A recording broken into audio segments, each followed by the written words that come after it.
The tremendous fight is coming up.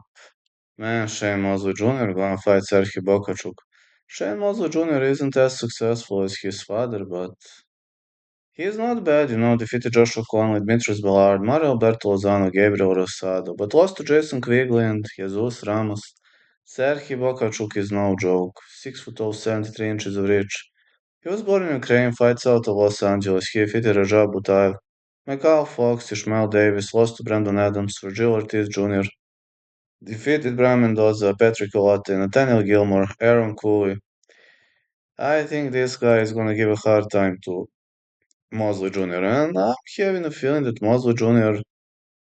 might have taken too much, I think.